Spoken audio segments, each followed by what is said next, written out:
game, who had Dak Prescott, a passer rating of 45 when he was under pressure in this game, which felt like a lot, and almost one out of every 3 passing attempts for Dak Prescott came under duress. Of course, they were without Amari Cooper. CeeDee Lamb leaves in this game too, so a little bit decimated out there at wide receiver.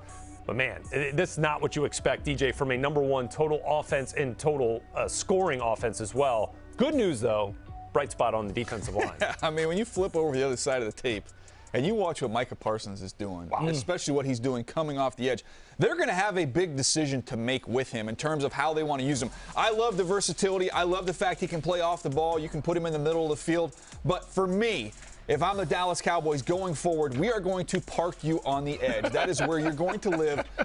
I'm not exaggerating. This is a 15, 16, 17 sack edge rusher. Yeah. And if you want to look at it from Micah Parsons' perspective, I don't know, T.J. Watt makes $28 million a year. Joey Bosa makes $27 million a year. 4 of the top 5 paid defensive players in the league are edge rushers. I'd be lobbying heavy if I were him to make that my full-time position. If we went back to that tape, doesn't it usually take 2 players to stop an option? Yes.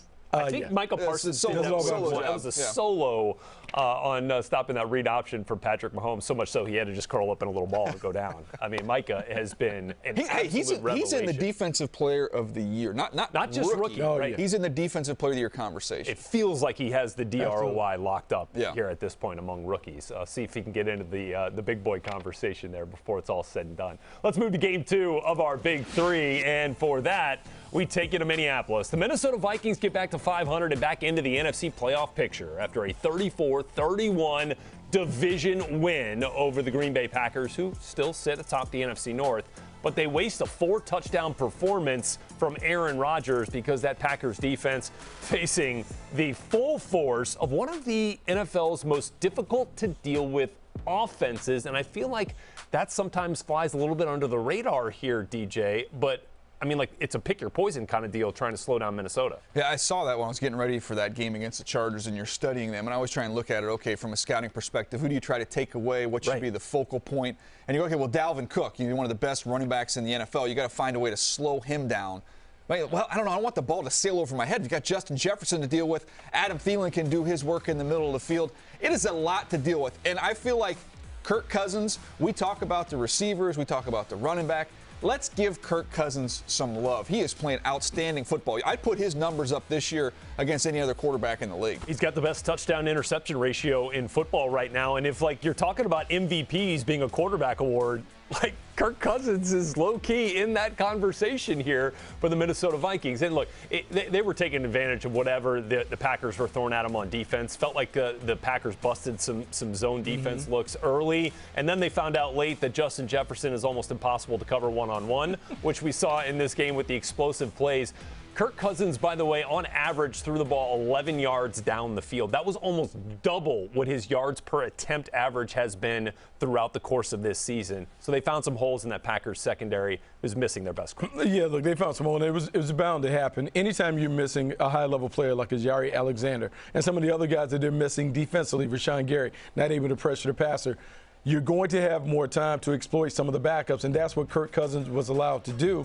And then you have Justin Jefferson and Adam Thielen, 2 of the best route runners in football. It doesn't matter if you have your A team available. They are hard to guard, particularly when you have Dalvin Cook, who can command so much attention. So when you talk about this being an offense that is difficult to match up with, I don't know who you started the week saying we want to erase this person and take them out the game plan because it enhances our chances to win, because all of the players on the perimeter can certainly win by themselves if you allow them to go big. Guys, I'm just telling you, blood pressure medication in the Twin Cities is impossible to find.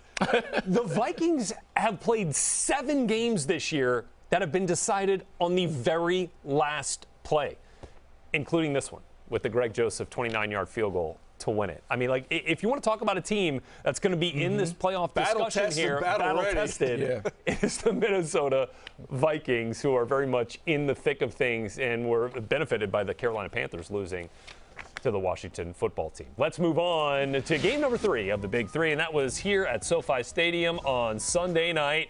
Chargers nearly blowing a 17-point second-half lead, but then flipping the script on a familiar Charger narrative thanks to that Mike Williams 53-yard touchdown to retake the lead with 2 minutes to go. Justin Herbert accounting for nearly 500 yards of total offense, 382 through the air, which means, if you're doing some math here, DJ, they had almost 100 yards rushing. How did that area of the Chargers' attack kind of clarify itself in this game? Well, I thought it was part of the plan going into this game. When you look at a team, you're playing the Steelers with a beat-up secondary. You've got no Minkah Fitzpatrick. You've got no Joe Hayden. You knew it was going to take extra resources to slow down Keenan Allen and Mike Williams, which meant there's nobody there for the quarterback. When everything expands in that defense, Justin Herbert was decisive, and he took those free yards almost to the tune of 100 yards on the ground. It was outstanding what he was able to do. And, Buck, when you look at this team, when you get Eckler going, you get those 2 wideouts going, and now you add what he's doing with his legs, that's a whole different animal to deal with. It's a game changer because you just don't see guys his size, 6'6", 235 pounds, on the perimeter making plays.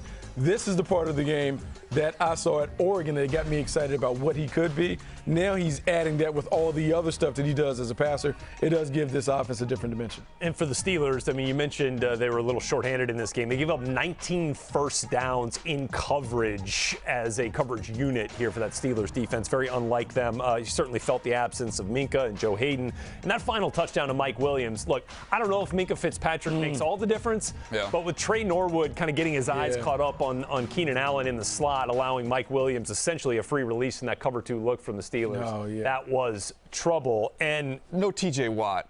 Yeah, that's huge. a huge I mean, that is part a of it, right? major difference maker that they were missing. But I want you flip it over to the other side. The Chargers without 3 defensive linemen in this game. And they figured it out. And they figured out a way. Braden Fajoko did a nice job in there, making some plays. Graziano did a nice job. Those guys all filled in and made it happen. But here's the other part of it. The Steelers offense kind of played into their hand there by not testing their run defense up the middle. I mean, 55 total yards. And look, in this show, we are going to talk about ground games that are dominating with the Eagles, with the Colts, and the Patriots have been rolling on the ground. How are the Steelers not in that conversation, Bucky? The Steelers are just soft with a big old T at the end. And that is a 4-letter word in Pittsburgh when you think about what the Steelers don't do. They don't physically line up and try and manhandle you when they need to. Getting cute inside the red zone, the 5 tight area. There we see screen passes. We saw fly sweeps. We saw empty formation. We saw everything but a little old school smash mouth football. Somewhere Chuck Noll is in football heaven just trying to figure out who is this team in the black helmets, because this doesn't look like the Steelers teams that we're accustomed to. And if they don't figure out a way to become more physical on offense, they're going to have a tough road in the AFC. This was, I felt like a really nice game for the Chargers, too. Just kind of bust up some of those old, narratives about what they've been, giving up leads, having special teams blunders cause them to give up big leads, but they figured a way out of it, and now they're right back in the thick of things in the division. And a big part of our Big Three here on this Move the Sticks Monday. A lot more to get to as we continue here. Coming up, it was only a matter of time before we started looking towards the 2022 draft prospects. In just a bit, we'll be telling you what to watch for at the top of this coming year's draft. But first, talk about carrying the load. After the break, we are breaking down some big-time ground game performances by Jonathan Taylor and by the Philadelphia Eagles.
All right, fellas, I know we got a long way to go, but oh my goodness, that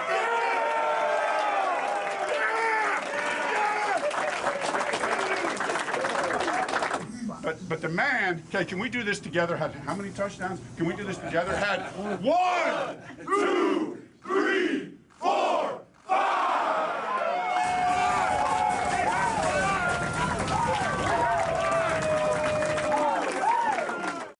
Ironically, 5 is the number of total touchdowns the Buffalo Bills had given up to running backs all season. Coming into this game against the Indianapolis Colts, where Jonathan Taylor had 5 himself to go along with 200-plus scrimmage yards. One of just 5 players in the Super Bowl era to go for 200-plus total and 5-plus total touchdowns. Terrific company he's in there as well. Back now here with DJ and Bucky. Guys, going to take a look at this, what Jonathan Taylor was able to do here for the Indianapolis Colts. DJ, how did they get him going early and often in this game? Well, this is how you do it, Rhett. You package everything together in terms of you take your host's favorite music group and you take your favorite run plays that you watched and you put it together, because this is, as we all know, is Rhett's favorite group. That is right. Wham. That is his jam. And so we're going to see a little wham block here. Keep an eye right here. That's who's going to get wham. This is Jack Doyle. He's going to block him. So they're going to leave him unblocked. One of the things I love about this wham play that we have here, not only you got a wham, this is a same side run. Buck, how many times do you see a back offset over here? The defense is expecting the run to come out this side. It's a same side run, and you're going to see this thing develop here. Unblocked, here comes Doyle. There's the whammer. You end up getting a nice block there. I want you to keep an eye, too, this first step here. Quentin Nelson takes just one step this way. That's going to help kind of occupy him and let Kelly get up to reach him. Once he does that little influence step, Kelly gets up to the linebacker. Same side run on a wham play, Buck. You're off to the races. Man, you love the way the Indianapolis Colts are dialing this up, because the wham block is one that can be effective a few different ways. There we see with the influence block where we saw Quentin Nelson. You'll see it again. Once again, my man isolated. He's going to get whammed. He's the fish. He's the fish. Jack Doyle's going to come right down here and get him. Down here in the red zone. This time you're under center. Oh. Bam! Does not see it coming. And now you've got a big back on a little DB right at the goal line. We know how that ends. 5 touchdowns. That's what happens. It works well. And, guys, how tough is that for those defensive linemen to feel that indecisiveness as you want to get upfield, you want to penetrate, like we saw Ed Oliver trying to do there? Yeah, you're not blocked. And you're sitting here going, wait.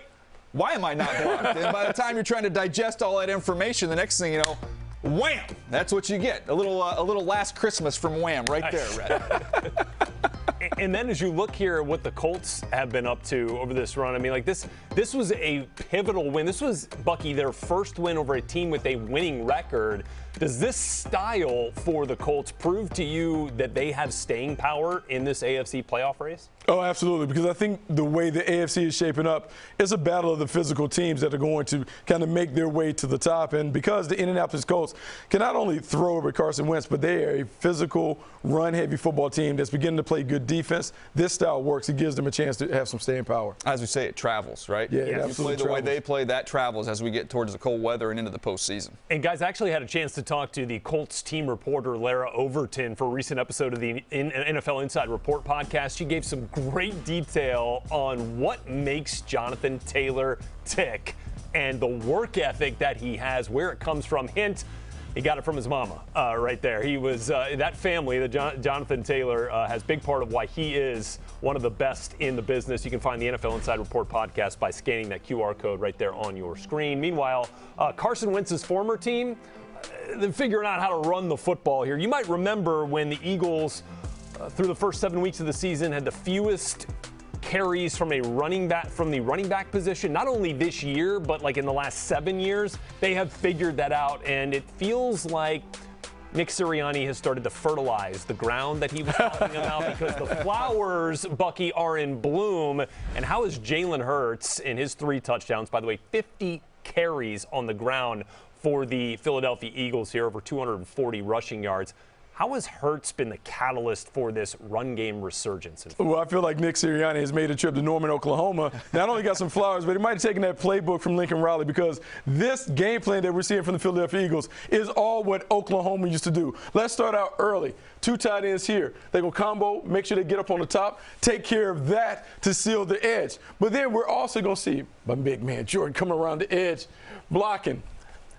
And finally, you're going to see Jason Kelce come around. He's going to lead around 2 and lead block. This is what we call the old simple power play. But I want to hit the play and show you everything you just talked about, Buck. But I also want to point out the fact they're pass protecting over there. This is a true RPO right here. He's got true RPO, because you talk about the RPO.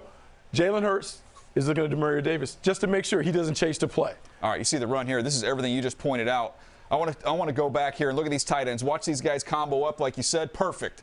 Now you see Kelce with the little kill shot there at the end. Wow. And then watch Mailata pull out here and kick out the edge defender. Man, Kelce just gave him a little forearm shiver right there to get you up to the 3rd level. But, Buck, I want to, again, go back to this RPO point, because when you're watching this, pass protection, tell me what you're looking at when you're reading that linebacker right there. So what Jalen Hurts is doing, his eyes are squarely on the Mike linebacker. If he chases, he's going to throw, because we have a slant coming on the backside here. We're going to see the slant pop right in. He chases, he's going to throw the slant backside coming into this area. If he doesn't, we're going to hand it off and go. Yeah, true RPO working in a big way. All right, let's get one more play in here. A lot to digest with this run game. This one, you're going to see a couple pullers in this right side doing work. So at Oklahoma, you go to Oklahoma, the first play they put in spring ball, they can put the old counter GT. So you can see Lane Johnson come here, he's going to block, then get to the next level. But we're going to see a kick-out block by the guard, and then we're going to see the tackle come through. This is old school counter GT. You can see Jordan Howard come, a little motion, a little eye candy, but this is just the same side counter. Here we go. Pull and guard and tackle, get out. There's actually nobody for the tackle to kick out up to, but all the work being done. I want to highlight here, you were just talking about him. Watch Lane Johnson. He's able to get down here, help wash here for his teammate, and then work up here and wipe out this linebacker. Landon Dickerson's going to take him. Lane just going to pass him over to Landon Dickerson. Boom, now you got him. And then look at, let's freeze that back again and freeze the hole that you get to work with here. If you're an Eagles running back right here and you see this, I mean, you are nothing but green grass. And not only that, take it back one more time, DJ. This also has a read element to it. So watch right here how he freezes. He has to sit, he's unblocked because he has to pay attention there. It eliminates the chasers and the pullers. This is the old Lincoln Riley, Oklahoma offense, Nick Sirianni. He should send him some flowers because that has helped the Eagles get back on track. And Bucky, you wrote about this in your Scouts Notebook this past week about Jalen Hurts being the long-term answer for the Philadelphia Eagles as their franchise quarterback. Does this type of attack kind of influence the Eagles' decision? Like, all right, if we get Jalen Hurts playing this way, yes, he is our guy moving forward? Well, I think so, because all they have to do is look a little to the east and see what the Baltimore Ravens have been able to do with Lamar Jackson. Jalen Hurts is not the athlete nor the run that Lamar Jackson is, but you're seeing the effectiveness of this running game. It has also given the Eagles an identity and made it an offense that you really don't want to deal with. Yeah, I think if Jalen Hurts continues to play well, I think the Eagles absolutely can hang their hat on him. Yeah, know your formula. Yep. We've talked about that a bunch on the podcast. Know what your formula is. It's different for every team in the league. Sometimes it takes you a little while to find that. I think the Philadelphia Eagles, they're a trench team, they're a running team, and they're winning football games. They know their formula. Same can be said by the first team we talked about in this segment with the Indianapolis Colts there. They understand their formula as well. DJ, Bucky, great work there. Still more to come here on this Monday edition of Move the Sticks, presented by Grifols Plasma Donation Centers. When we come back, an interesting couple of weeks to be among the NFL's contenders. So what's going on with these so-called elite teams like the Titans, Bills, and Rams? You find out next.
there's a lot of difference of opinion as to which way the season is going to go. This is like you're playing Madden on easy. And the route is on. Fire the cannon! Unbelievable! A little up and down. I don't know what he was doing. This is something you don't ever see. What a reversal of fortune. Now it's a par and the roof just came off. This place is losing its mind. Party on, dude.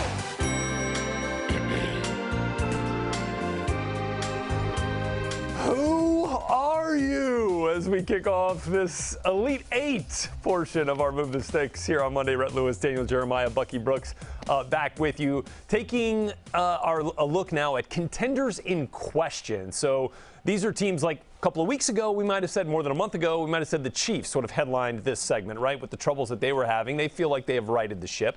So there are plenty of other contenders that are having some issues here, Bucky, starting with one that still technically the number one seed in the AFC. Oh, the Titans? Yeah. You mean the Emperor with no clothes? Yes. Because without the King, they're not the same team. And so you take Derrick Henry out of the lineup, and this team struggles, particularly the quarterback Ryan Tannehill. Now, to be fair, the game against the Texans, he didn't have Julio Jones. He didn't have A.J. Brown. Wait, hold on. Who's it against? The 16th seed in the AFC. The Texans. Like he didn't have everything. He had 4 interceptions. Did Deshaun Watson Didn't play? look great. Didn't look great. And so I worry about this team because they've been able to win with toughness and physicality. But right now, they're lacking skill, and that's a problem in the AFC. I'm not going to put you on the spot because I don't know if I could either. There's no way you can name 5 players in the Texans. No chance. No, Hill, right there. That'd be No tough. chance. That'd be tough. Justin Reed, Tyrod Taylor, Brandon Cooks. That's There it. we talked about it. That's it. All right, That's here we it. go. All your squares on let me get to the Buffalo Bills here because this team dropped from the number 2 seed in the AFC all the way down to the 7th seed. And look, when we started this season, the question was, can the Bills get over the hump, beat the Chiefs, right, and get into the Super Bowl?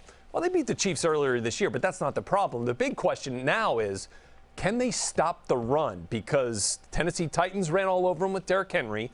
Jonathan Taylor ran all over him with the Indianapolis Colts this week in what was the largest home loss since Josh Allen has been the starter for the Buffalo Bills. And you think they're going to see the Patriots a couple of times later this season, who, by the way, have overtaken the Bills for the lead in the AFC East? There's your question. Yeah, I'm still buying on the Bills, but I'm a nervous buyer. Yes. I'll put it that way. It's a nervous buy. I want to get to the next team here, and this is a team that I don't know anybody's talking about it at all, but the Cincinnati Bengals. Well, yeah, they had their first taste of adversity. And now you've seen them come out of that. And the guy carrying the ball right here is what's got me excited because Joe Mixon gives him the ability to win different styles of games. We've seen Joe Burrow and Jamar Chase, the aerial assault, and how much fun that is. But then you find yourself in some of these kind of grimy games where it's not easy and clean, and you can just turn around and hand it to your 230-pound back and let him go to work. This, to me, is a pretty complete offense right now, and I think on the defensive side of the ball. Remember Trey Hendrickson? They let Carl Lawson go. They bring in Trey Hendrickson. I don't know everybody loved that move. He's got 9.5 sacks right now. Him and Sam Hubbard are a nice little duo. Well, so they can rush the passer. I'm buying on the Bengals. They got a big one coming up against the Steelers. Oh, look, the first big one that put the Bengals on the map was when they lambasted my team.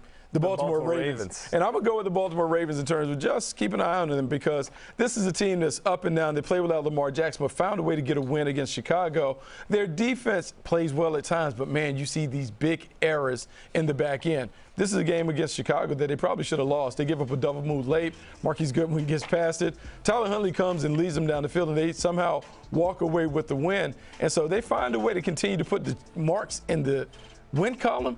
But, man, there's something about them that you still wonder how good are they going to be when we get into the tournament. I'll take you from one bird to another. The Arizona Cardinals, to me, what they've done with Colt McCoy picking up a couple wins. How many games have we already talked about today? And, Buck, you were just talking about, well, you didn't have this guy, you didn't have that guy. Oh, the Steelers are missing Minka Fitzpatrick and TJ. They didn't have a quarterback.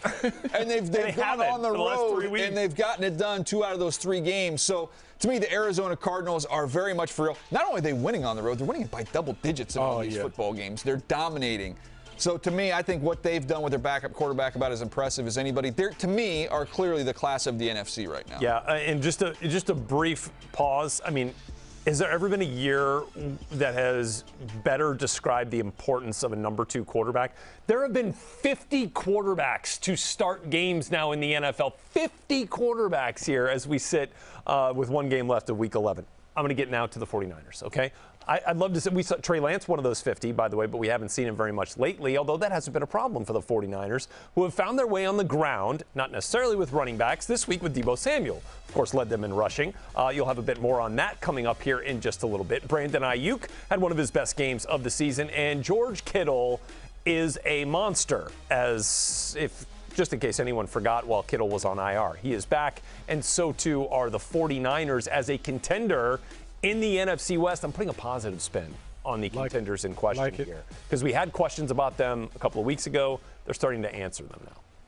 They are starting to answer them, and I like the way that they're trending. And they're trending that way because they had a big emotional win over the Rams a couple Monday nights ago. But I'm still going to hang with the Rams because the Rams have star power. They have talent. Just need to see how they can put it together. Had the bye week, so hopefully OBJ, Von Miller can get in the playbook and understand what they're doing while also understanding how they're supposed to act within this culture.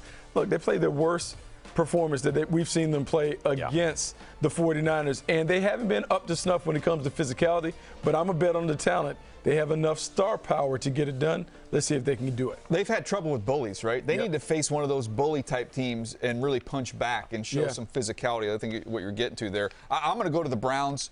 And look, I sat in this same chair. Yeah, you did. And I said, give me the Browns. I think it's the most talented roster in the league. I'd like to bring that one back in because the talent is there. The health is not. Baker Mayfield, I know he's getting ripped for his play. You cannot tell me he's anywhere close to healthy. He doesn't look like the same guy. I mean, the injuries are out there. They're documented. But I feel like some guys get passes for those. I don't think he is. He does not look right. And when he is not right, this is a very lopsided team that is going to be 100% dependent on what they do in that backfield. But, guys, they've got two coming up. They've got the Ravens, a bye, and the Ravens again. So everything is still in front of the Browns. Am I nervous? Yeah, you're darn right I'm nervous. You're a little nervous right now. On that. You are. Good news is Wyatt Teller's still out there mashing. Yes. So you got him paid. You got Bitonio paid. Now we just need to figure out. I mean, can you find a way to get Baker paid? Can I get Baker Mayfield's shoulder healed? I think that's beyond my powers. That is beyond your powers, I think. But the Cleveland Browns staying above water and above 500 with this win over the Detroit Lions, but definitely one that brings some cause for concern and question. And that's our contenders in question. Still to come here on Move the Sticks. One is a do-it-all for the 49ers. The other has done it all for the Colts. After this timeout, the many uses of Deebo Samuel and the case for Jonathan Taylor as league MVP. Next.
All right, I want to remind you that in addition to Mondays, you get 2 more Move the Sticks episodes each week. That's 3 episodes weekly. And if you just pull out that camera app on your smartphone and scan the QR code on your screen right now, you get all of those episodes downloaded as soon as they become available. And today we are digging in on the 49ers rushing attack, which has kind of been a mash unit from the running back spot. Raheem Mostert, who's supposed to, of course, be the lead back, has been on injured reserve since early this season, missing 10 games. The running backs have combined to miss 28 games. Elijah Mitchell had emerged as the go-to guy, but he's missed 3, including this last week. So Jeff Wilson, Trey Sermon got the lion's share of the carries this week for the Niners, but it was wide receiver Deebo Samuel leading the 49ers in rushing against the Jaguars in their 30-10 victory. 79 yards on 8 carries, proving to be one of the most versatile pieces in the NFL. And as we now kick off a little stop and watch here on this Move the Sticks Monday, DJ Bucky going to show us exactly how Kyle Shanahan is deploying Deebo. DJ, how did it work here against the Jags? Well, this was kind of that deception and explosiveness we anticipated seeing a lot from this run game in San Francisco. You're going to see Deebo Samuel. He's there in the backfield. But I want you to keep an eye on this jet motion here, Buck. He's going to end up coming across here in the jet motion. And then point out those 2 linebackers that are going to get influenced by this jet motion. So we're going to see this linebacker and Miles Jack over here. Both their eyes are going to be attracted to the jet motion going to the other direction. Watch how they move here. Overplay it. Set yourself up for the angles you want. And Deebo is out the gate here with a nice run. One more time here as we go back. Watch the puller on the outside. Get Big 76 out there in space. Wingard wants no part of that. He's trying to get over the top of it. You end up getting a big run. What I like about this is the deception, the misdirection, but also the power that is built into the 49ers offense. When you think about Kyle Shanahan, I love the fact that he's been able to pull for some of these old concepts that you used to see in the wing T and the single wing and all those things. All right, let's get to the next play here, Buck. What are we looking at? So here's what we call, this is an old wing T play. This is called the old buck sweep. So what we're going to do is we have 2 pullers. He's going to come here. He's going to come all the way outside. We're going to hand it to Deebo coming around on the sweep, and we're going to see great blocking here at the point of attack. We got George Kittle here locking up. Deebo gets to the next level, gets into the paint.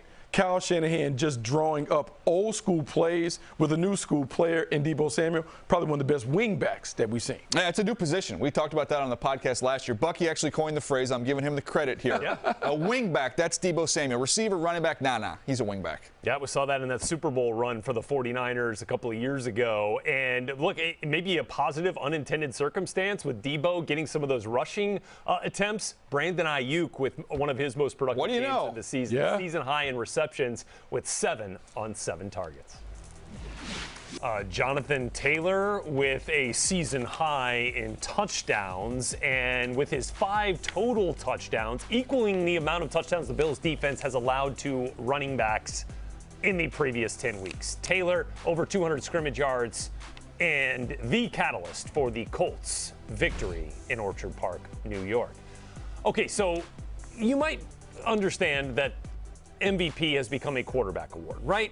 So the running backs want to get back in the conversation. Here, though, are, since 2003, some notable running back seasons that have not resulted in an MVP. Just last year, you had King Henry go for over 2K. Chris Johnson, CJ2K, back in 09, couldn't get the MVP nod with over 2,000 rushing yards. Larry Johnson and Jamal Lewis both with phenomenal seasons in 03 and 05 and didn't get it either. Adrian Peterson, though, the last non-quarterback to win an MVP back in his 2,000-yard season in 2012. So, Bucky, if it was going to happen, how could a non-quarterback like Jonathan Taylor get himself an MVP? Man, it has to be so muddy for the quarterbacks because this is a quarterback award. We like to give it to the quarterback on the best team because we feel like the quarterbacks drive the bus, and a lot of times they do. And so this is a situation where Jonathan Taylor will have to spearhead the Colts on a run that leads them to overtake the Tennessee Titans, and he finishes with a ton of yards. He obviously is on track.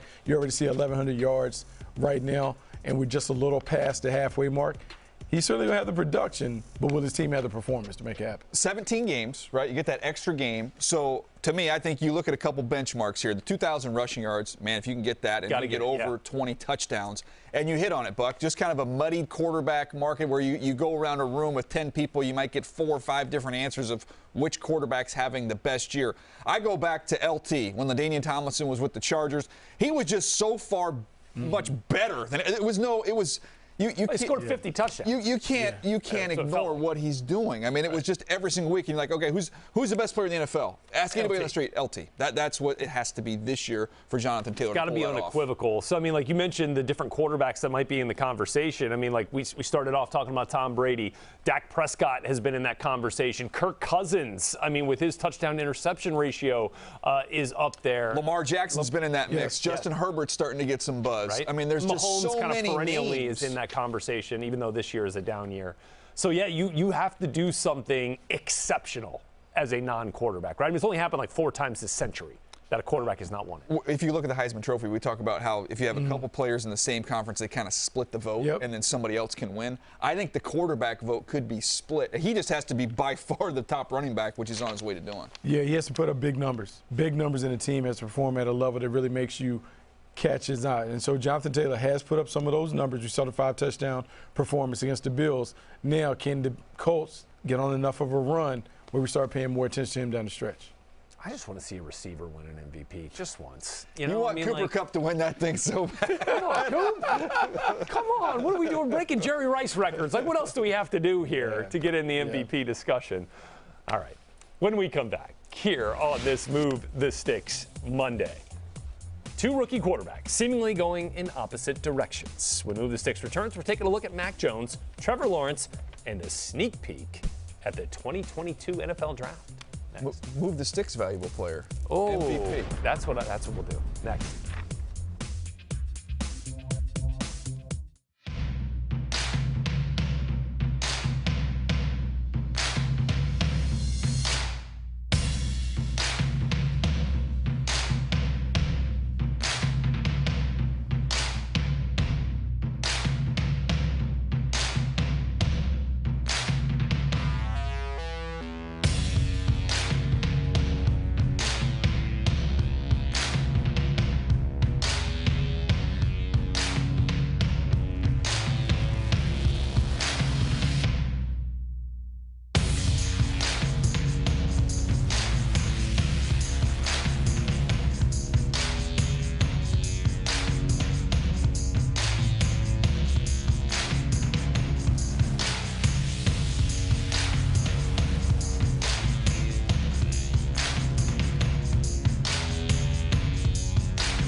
All right, back here on Move the Sticks, I want to remind you, special edition of NFL Game Day Morning comes your way Thanksgiving Day morning, getting you ready for the trio of games to go along with your turkey. 10 a.m. Eastern Time with Rich Eisen and the gang on GDM right here on NFL Network.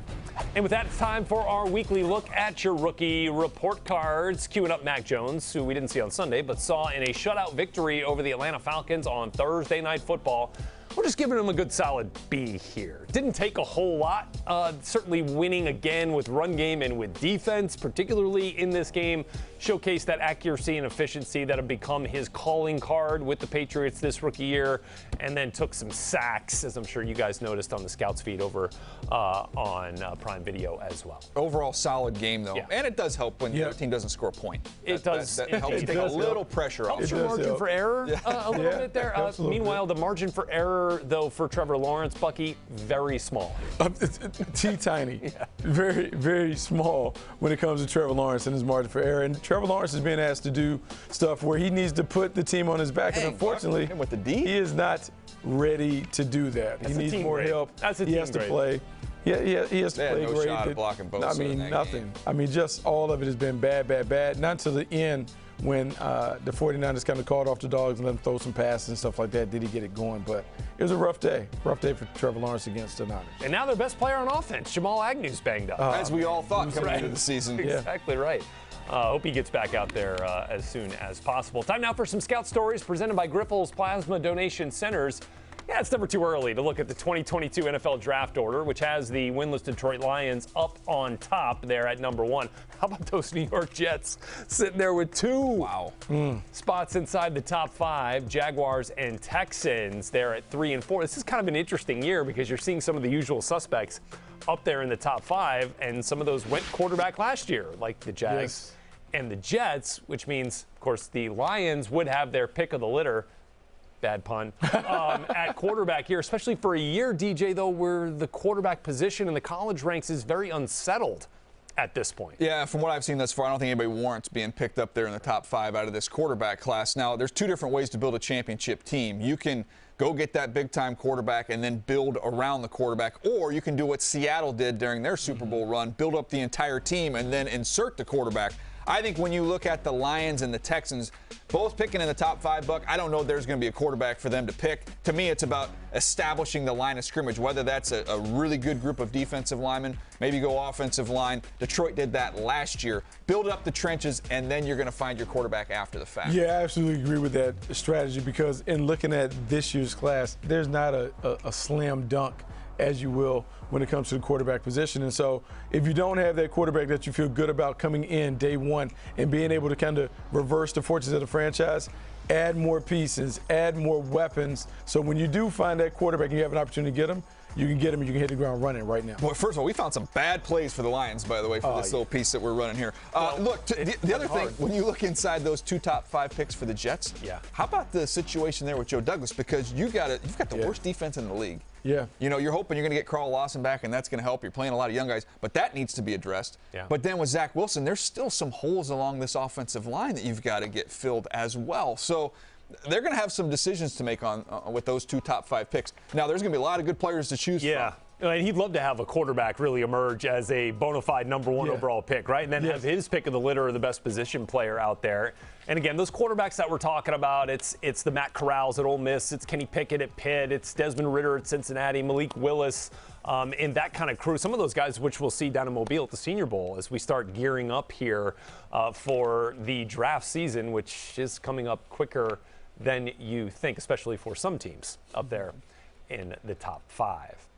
All right, we got a little bit more to get to here on this Monday edition of Move the Sticks. 1 game left of Week 11, and when we come back, it's the Bucks and the Giants on Monday night. Is this the game for Tom Brady and company to right the ship? We find out next.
Jonathan Taylor. 5 touchdowns today for the historic performance. He's hit. Looks it up to Jefferson. He stayed in. He tiptoed. Jarvis Landry, his first touchdown of the year. Deebo Samuel will take it all the way in. Touchdown! Taylor dives in. Touchdown, Houston. There it is. Kelsey runs an RPO. Touchdown! Throws over the middle, and it's caught for a touchdown by Ertz. 53 yards. Herbert to Mike Williams. What a fight by Jalen Hurts to seal this Eagles win.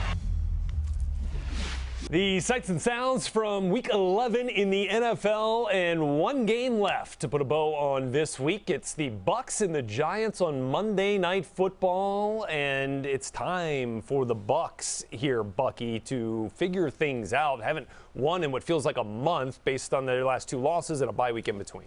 Yeah, it's time for them to figure it out. Like a lot of times when you're the defending champion, you go into the season, there's a little lethargic attitude that you have because you kind of done it. You want to fast forward and get to the postseason, but there's no automatic next step. And so this is the Bucs learning how to deal with everyone coming at them, getting their best shot. And so can Tom Brady and the coaching staff get everyone on the same page, and they begin to put together clean football performances, because if they do, Tampa Bay Buccaneers certainly have the talent to be able to get there. My one warning for the Bucs, I've talked to several GMs and coaches after they've played the Giants, and they all say that defensive front is very, very good. Yeah. It's going to be a good battle. Yeah, they're feisty. And look, the Bucs kind of had a little bit of a lull. You might remember last year before they went on that run to close out their season on the win streak, and then, of course, the rest was history into the Super Bowl. And clearly, the Bucs were an appealing destination for Tom Brady because of the talent that would have been surrounding him.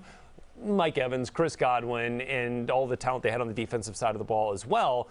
Similarly, it feels like the Denver Broncos have spent the last, 3 to 4 years assembling the talent at wide receiver, at tight end, and trying to figure out the offensive line for an eventual long-term answer at quarterback. And last week, they're paying him. Tim Patrick got paid. You see Cortland Sutton got paid.